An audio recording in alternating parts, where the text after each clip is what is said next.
हाम्रो देशमा विभिन्न प्रकारका उथलपुथलहरू भए, अनेक प्रकारका उतार चढावहरू आए। सम्भवतः त्यसै कारण होला यो 58 सालमै सचिवालय किन स्थापना हुनु पर्यो। त्यो समय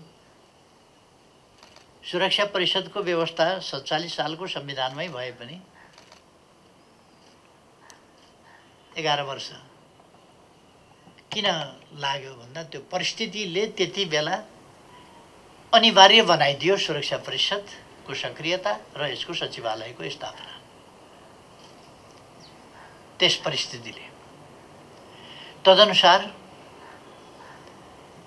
कानुनहरूको नीति नियमहरूको तर्जुमा गर्ने काम भयो र यसले आफ्ना सैद्धान्तिक, नीतिगत र व्यवहारिक रूपमा अनुभवहरू पनि हासिल गर्दै गयो। तिनै अनुभवहरूका आधारमा आज राष्ट्रिय सुरक्षा नीति, राष्ट्रिय प्रतिरक्षा नीति जस्ता कुराहरू र त्यससँग परोक्ष ढङ्गले सम्बन्धित अन्य पक्षहरू, सुरक्षा विश्वविद्यालय, प्रतिरक्षा विश्वविद्यालय जस्ता कुराहरू समेत यससँग सम्बन्धित भएर अगाडि बढिरहेका छन्। यस अवसरमा म खुसी व्यक्त गर्न चाहन्छु कि सुरक्षा परिषदको संवैधानिक, कानुनी र व्यवहारिक रूपमा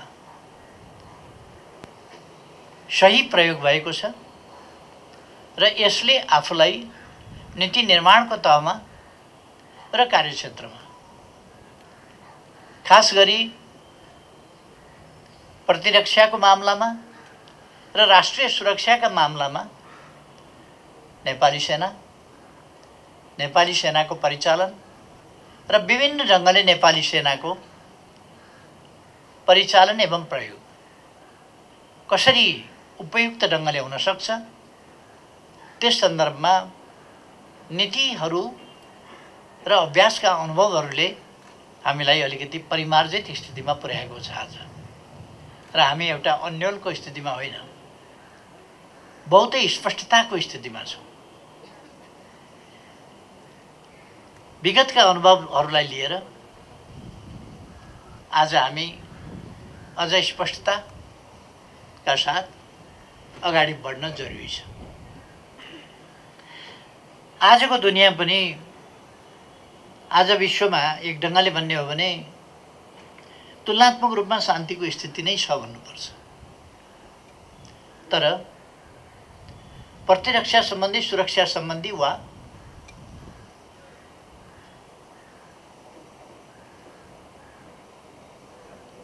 सैन्य परिचालन सम्बन्धी प्रश्नहरूलाई मूलतः राष्ट्रहरूले दुई हिसाबले सोचेको पाइन्छ आजको दुनियाँमा।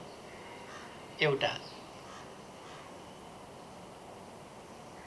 प्रभाव विस्तार, अर्को सम्प्रभुताको रक्षा।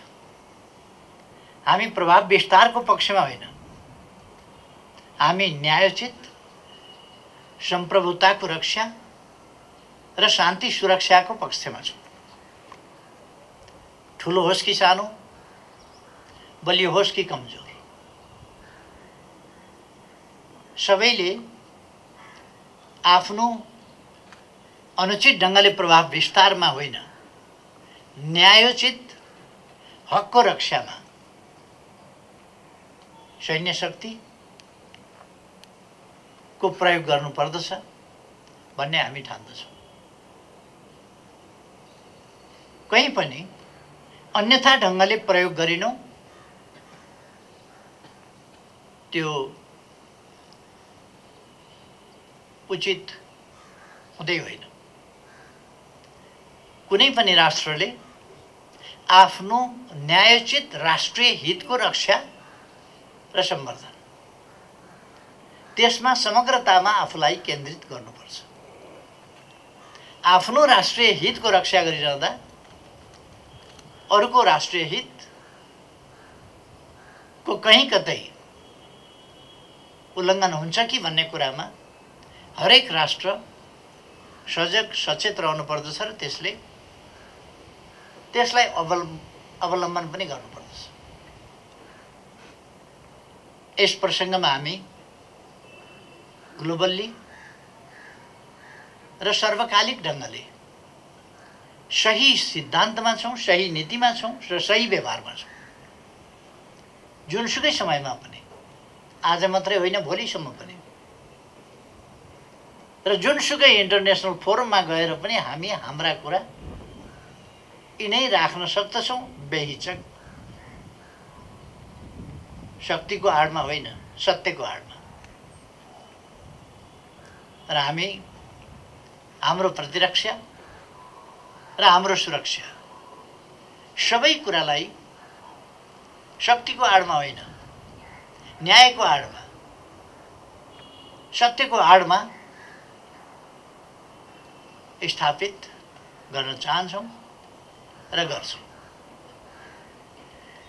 त्यसै हिसाबले हाम्रो प्रतिरक्षा नीति, राष्ट्रिय सुरक्षा नीति र यिनको कार्यान्वयनका विभिन्न अन्य सहयोगी पक्षहरू र हाम्रो समग्र राष्ट्रिय सामर्थ्यको परिचालन, हाम्रो समग्र राष्ट्रिय क्षमताको परिचालन, यसभित्र सेना मात्रै पर्दैन, सबै राष्ट्रका सम्पूर्ण अङ्ग र अवयवहरू पर्दछ। खास गरी सुरक्षा परिषदको काम नेपाली सेनाको समुचित प्रयोग, कस्तो कस्तो स्थितिमा, कस्तो कस्तो परिस्थितिमा कुन कुन ढङ्गले परिचालन गर्न सकिन्छ भन्ने कुराको हकमा मैले भन्ने गरेको छु। सेनाका मूलतः प्रतिरक्षा र सुरक्षा सम्बन्धी काम,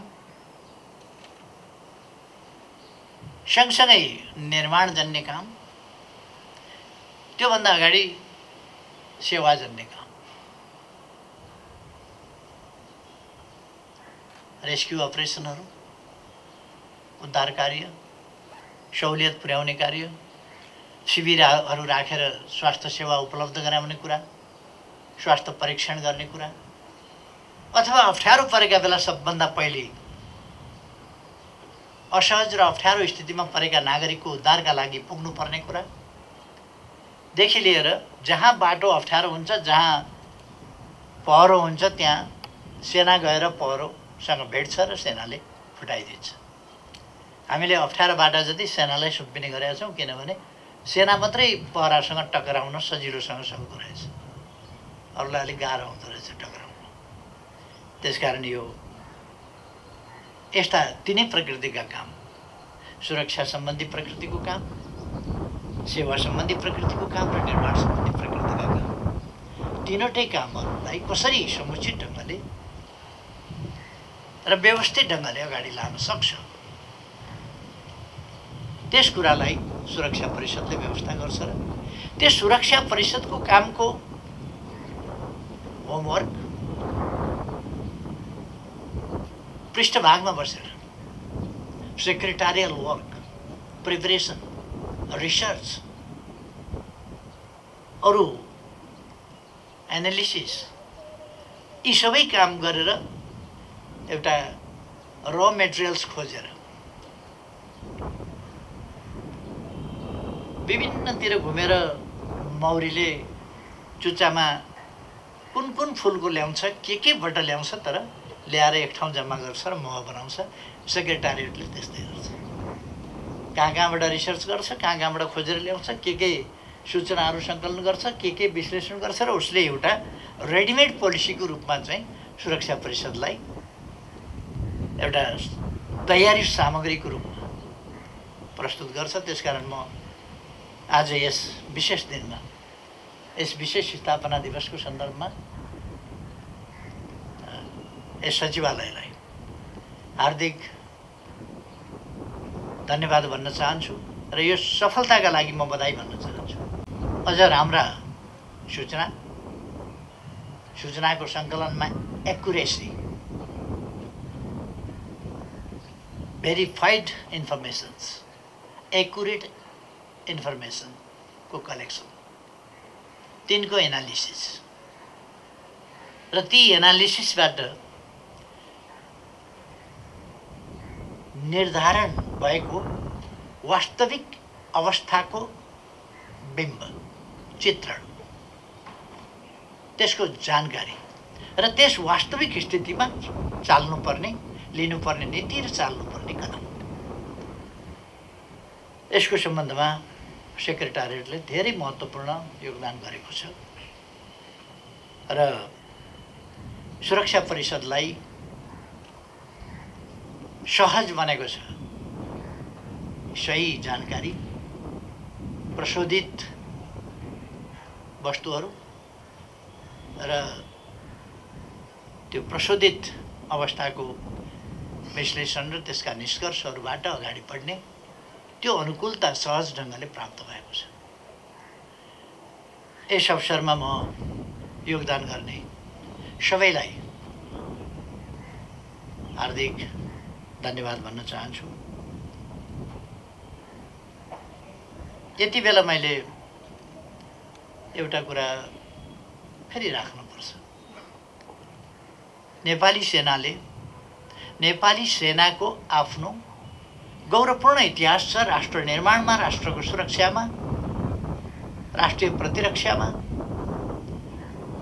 महत्त्वपूर्ण योगदान छ र गौरवपूर्ण इतिहास छ। अन्तर्राष्ट्रिय क्षेत्रमा शान्ति स्थापनाका लागि, अरूले खलबल्याएको शान्ति पुनर्स्थापना गरिदिनका लागि नेपाली सेनाले महत्त्वपूर्ण भूमिका खेलेको छ। आफ्नो जीवन खतरामा राखेर अन्यत्रै गएर शान्तिका लागि, अरूले खलबल्याएको शान्ति पुनर्स्थापना गरिदिने वा बढी बिग्रिन नदिने वा त्यहाँ बढी क्याजुअल्टी हुन नदिने, त्यस काममा आफूलाई जोखिममा राखेर योगदान गरेको छ र यसरी अन्तर्राष्ट्रिय क्षेत्रमा पनि ख्याति कमाएको छ। राष्ट्रिय क्षेत्रमा पनि नेपाली सेना एउटा विश्वसनीय, भरपर्दो प्रतिरक्षा र सुरक्षाको एउटा निकाय हो र यसका काम तदनुसारका छन्। यसले सेवाका क्षेत्र र निर्माणका क्षेत्रमा पनि त्यस्तै गरी जनताका मन छुने असाधारण काम गरेको छ। त्यो मन छुने काम गर्ने कुराको निर्देश सुरक्षा परिषदले सिम्पली गरिराखेको पनि हुन्छ। यस्तो भएको हुनाले नेपाली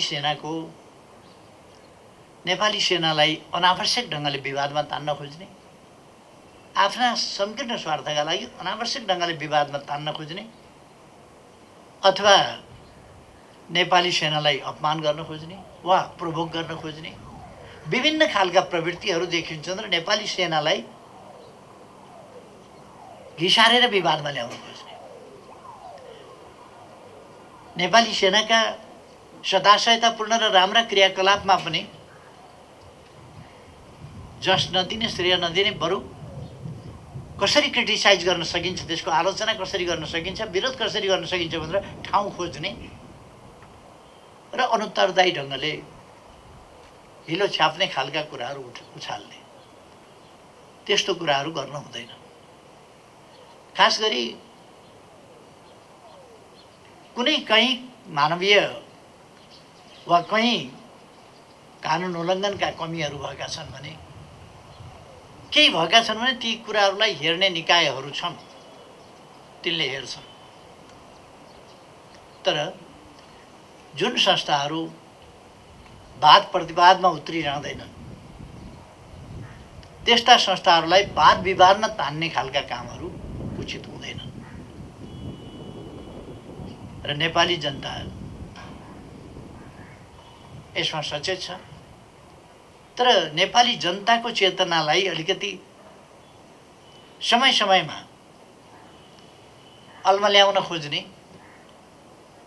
भ्रममा हाल्न खोज्ने प्रयासहरू पनि हुने गर्छ।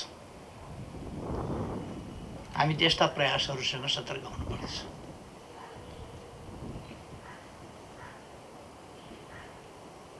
सार्वभौम सत्ता नेपाली जनतामा छ।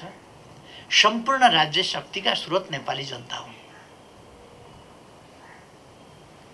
र त्यो नेपाली जनताको सार्वभौम सत्ता र शक्तिका स्रोत संविधानबाट व्यवस्था गरिएको छ। त्यसका नेपाली जनताको आकांक्षा कसरी प्रतिबिम्बित हुन्छ त भन्दा संविधान सम्मत बाटोबाटै प्रतिबिम्बित हुन्छ। संविधानले जनप्रतिनिधिहरू निर्वाचन गर्छ। संविधानले निर्वाचित गरेका जनप्रतिनिधिहरूले संविधान संशोधनदेखि लिएर आवश्यकता अनुसार कानुन निर्माण वा संशोधन गर्छ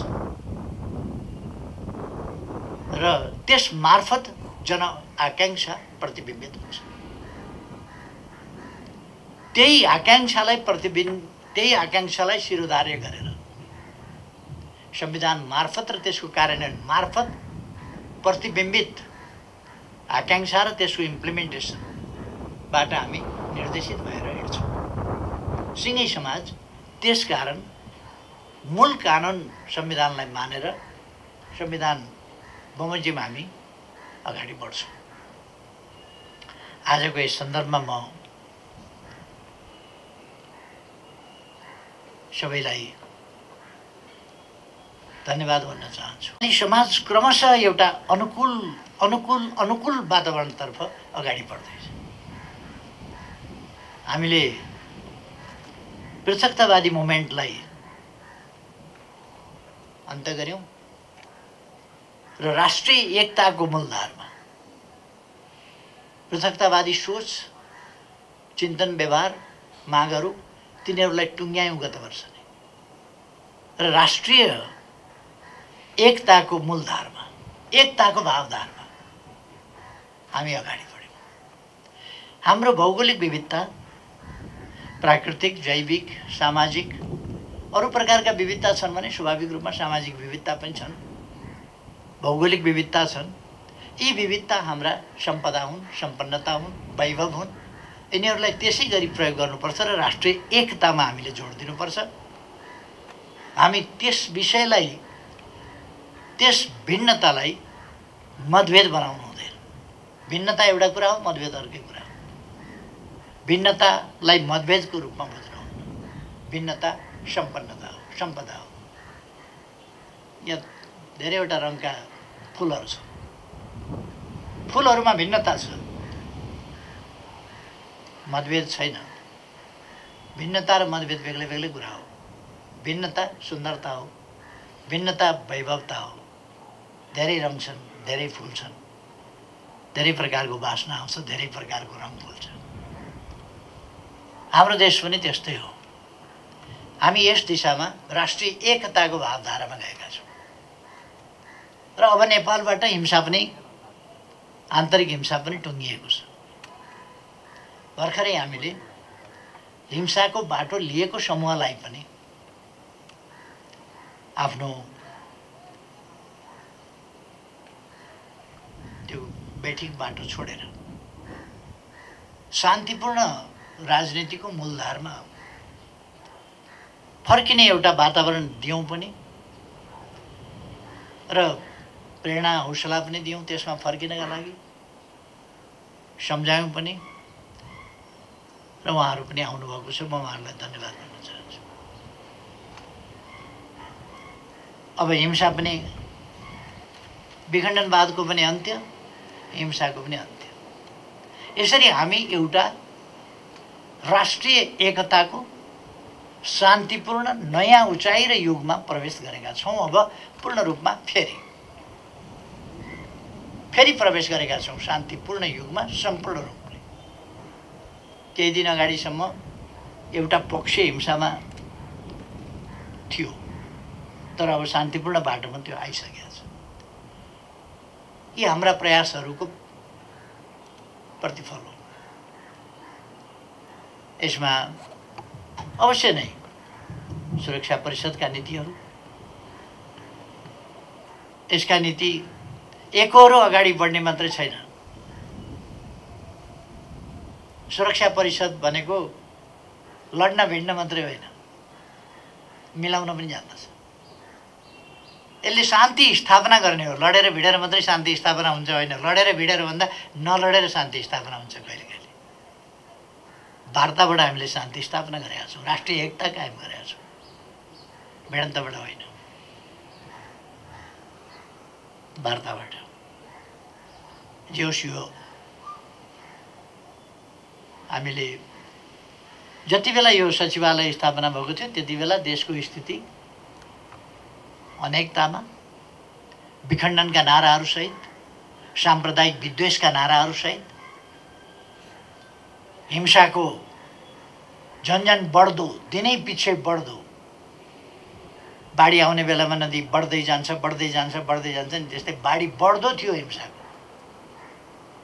आज 20औं स्थापना दिवस मनाइरहँदा सबै शान्त र साम्य भएको स्थितिमा हामी पुगेका छौँ। यो खुसीको कुरा हो। यो सबै हामी नेपालीहरूका लागि खुसीको कुरा हो। र यसमा मैले अस्ति पनि भने कि यो कसैको पराजय, कसैको विजय होइन, सबैको विजय हो। हामीले एउटा उपलब्धि हासिल गरेका छौँ। यस सन्दर्भमा हाम्रा नीतिहरू, हाम्रा प्रयासहरू अवश्य सफल भएका छन्। यति बेला म यी सबै प्रयास र यो उपलब्धिहरूका लागि सबै महानुभावहरूलाई बधाई भन्न चाहन्छु। कुनै प्रकारको क्षेत्रीयतावादी विद्वेष, जातिवादी, भाषा धर्मका नामको होस् अथवा अरू प्रकारको होस्, अथवा कुनै राजनीतिक उद्देश्यका लागि होस्, अशान्ति, कलह जस्ता कुराहरू नहुन्। शान्तिपूर्ण ढङ्गले हामी राष्ट्रलाई विकासको मार्गमा, सुशासनको मार्गमा अगाडि लान सकौँ र समृद्ध नेपाल, सुखी नेपाली, यो सुखी नेपाली, समृद्ध नेपाल बनाउनका लागि शान्ति, सुव्यवस्था र स्थायित्व आवश्यक छ। सुखी हुनका लागि त सुरक्षाको निर्भय वातावरणको प्रत्याभूति बिना मान्छे सुखी हुनै सक्दैन। चाहे जेसुकै होस्, धन सम्पत्ति जतिसुकै होस्, जेसुकै होस्, तर शान्ति सुरक्षाको स्थिति वा निर्भय वातावरण भएन भने मान्छे सुखी हुनै सक्दैन। त्यसकारण हाम्रा सृष्टिदेखि नै मानव जातिले चाहेको सुख, हाम्रा पूर्वजहरूले भनेको मानवीय चाहनाको अन्तिम निष्कर्ष सुख, त्यो प्राप्त गर्ने सम्भावनाको ढोका हामीले खोलेका छौँ। अब विकासको ढोका खोलेका छौँ, सुशासनको ढोका खोलेका छौँ, शान्तिको ढोका खोलेका छौँ, राष्ट्रिय एकताको ढोका खोलेका छौँ र यी कुराहरू हामीले प्राप्त गर्दै अगाडि बढेका छौँ। त्यसकारण अब व्यावहारिक रूपमा हामी तोकेर भन्न सक्छौँ, अब नेपाल समृद्ध नेपाल हुन सक्छ, सुखी नेपाली हुन सक्छन् र यसका लागि अब हामीले धेरै समय पर्खिनु पर्दैन। हामी यो चिज हासिल गर्न सक्छौँ। कोभिड-19ले 1 वर्ष हामीलाई अलिकति डिस्टर्ब गर्यो होला, तर त्यसलाई पनि अब हामी पराजित गर्दैछौँ र अगाडि बढ्दैछौँ। त्यसकारण हाम्रो गन्तव्यतिर अगाडि बढ्न हामीलाई अनुकूल वातावरण मिलेको छ। क्षेत्रीय स्तरमा हामी छिमेकीहरूसँग सुमधुर सम्बन्ध कायम गर्दै, समस्याहरू वार्ताद्वारा समाधान गर्दै अगाडि जान सक्ने त्यस स्थितिमा छौँ। केही समस्या छन् भने तिनलाई समाधान गरेर, वार्ताद्वारा समाधान गरेर अगाडि बढ्न सकिन्छ। यी सबै पक्षहरूलाई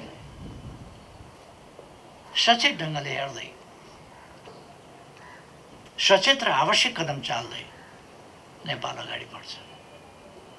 सुशासन र विकासको गतिबाट तीव्र गतिले सुशासन र विकास कायम गर्दै समृद्ध नेपाल, सुखी नेपाली हासिल गर्ने, त्यो राष्ट्रिय आकांक्षा प्राप्त गर्ने, त्यो राष्ट्रिय उद्देश्य प्राप्त गर्ने, त्यो हाम्रो गन्तव्य प्राप्त गर्ने, त्यसमा अब हाम्रा व्यवधानहरू हटेका छन् र हामी अगाडि जान सक्ने भएका छौँ। यो एउटा खुसीको समय हो र खास गरी राष्ट्रिय सुरक्षा परिषदको सचिवालय र राष्ट्रिय सुरक्षा परिषदका लागि यस्तो वातावरण भनेको एउटा असाधारण खुसीको कुरा हो। त्यसकारण यति बेला म खुसी व्यक्त गर्न चाहन्छु र सबैलाई फेरि धेरै धेरै धन्यवाद भन्न चाहन्छु।